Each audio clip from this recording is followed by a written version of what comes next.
যেন কোথায় যেতে চাচ্ছিলাম অ্যাড্রেসটা দেখো, আমি বলে দিচ্ছি। অ্যাড্রেস তো আমরা ঠিকই বের করে নিব, কিন্তু তুই সত্যি করে বল তো, এই গাড়ি পরিষ্কার করে প্রত্যেকদিন তুই কয় টাকা রোজগার করিস? দেখো, তোমাদের আগেও যেমন মন মানসিকতা ছিল এখন তেমনটাই আছে, কোনো পরিবর্তন হয়নি।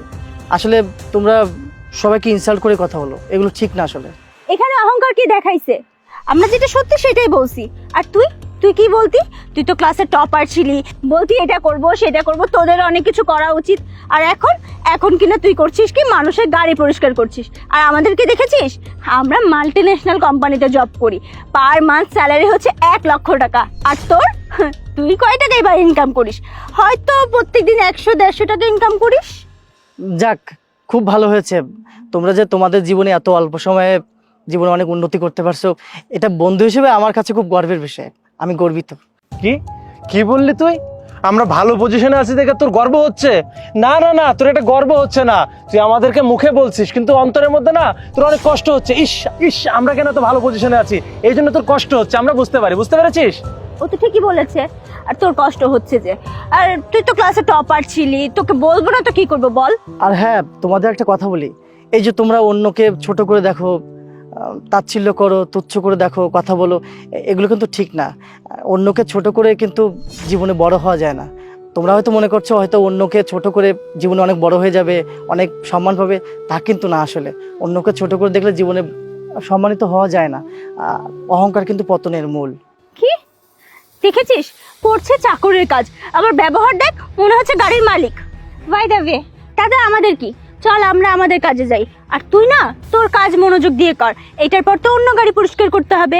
আর ঠিকভাবে যদি গাড়ি পরিষ্কার করতে না পারিস, মালিক তোর টাকা কেটে রাখবে। তারপর তারপর রাতে ঠিকভাবে খেতেও পারবি না। আরে বাদ দে না, তা না, কার সাথে কথা বলছিস? ওর সাথে কথা বলে আমাদের সময় নষ্ট করে কোনো লাভ নেই। কালকে আমাদের নতুন জব, নতুন অ্যাপয়েন্টমেন্ট, আমরা সেটা না ভাবি। ওর সাথে কেন কথা বলছি আমরা? চল চল। স্যার, ম্যানেজার স্যার বললো আমাদের সিভি নাকি হচ্ছে সিও স্যার নেবেন, তার জন্য স্যার আপনার কাছে এসেছি। দীপ তুই? Shut up!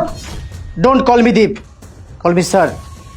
আপনারা যে কোম্পানিতে এখন দাঁড়িয়ে আছেন সে কোম্পানির সিইও আমি। স্যার আম সরি স্যার। সরি স্যার, আসলে আমরা আপনাকে চিনতে পারিনি, না চিনে রাস্তায় আপনার সাথে অনেক খারাপ ব্যবহার করেছি। প্লিজ আমাদেরকে মাফ করে দিন, আমরা কখনোই এমন ব্যবহার করবো না। Please sir, try to understand. অবাক লাগছে না? খুব অবাক লাগছে। আপনি যখন জানতে পারলেন যে এই কোম্পানির সিইও আমি, তখন খুব অবাক লাগছে। হ্যাঁ, অবাক তো লাগবে, কারণ গতকাল আপনি এই লোকটাকে আপনি খুব ইনসাল্ট করে কথা বলেছেন। আপনাদের ওখানে আবার চাকরিও দিতে চেয়েছিলেন, তাই না? হঠাৎ করে এই লোকটা কোট শুট পরে অফিসের বস, হ্যাঁ, কোম্পানির সিইও, অবাক তো লাগবে, লাগবে না?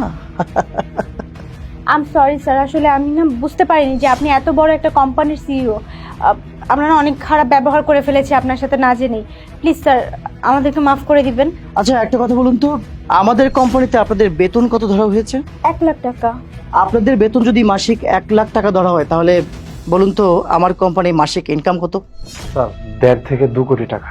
এখন আমার অফিসে যদি আপনি চাকরিটা করতে চান, তাহলে অবশ্যই বিহেভিয়ারটা পরিবর্তন করতে হবে।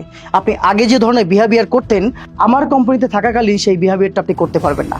আপনাদের বিহেভিয়ার যদি পরিবর্তন করতে পারেন, তাহলে আমার কোম্পানিতে আপনার চাকরিটা কন্টিনিউ করতে পারবেন। এখন ভেবে দেখুন, আপনি চাকরিটা করবেন নাকি করবেন না। জি স্যার, আমরা আমাদের ভুলটা বুঝতে পেরেছি। এখন থেকে আমরা কারোর সাথে আর খারাপ ব্যবহার করব না। আমাদের নিচে কর্মরত যারা আছে তাদের সবার সাথেই আমরা ভালো ব্যবহার করে কথা বলবো, কারোর সাথে আমরা মিসবিহেভ করব না। ঠিক আছে, আপনারা এখন আসতে পারেন। Thank you sir.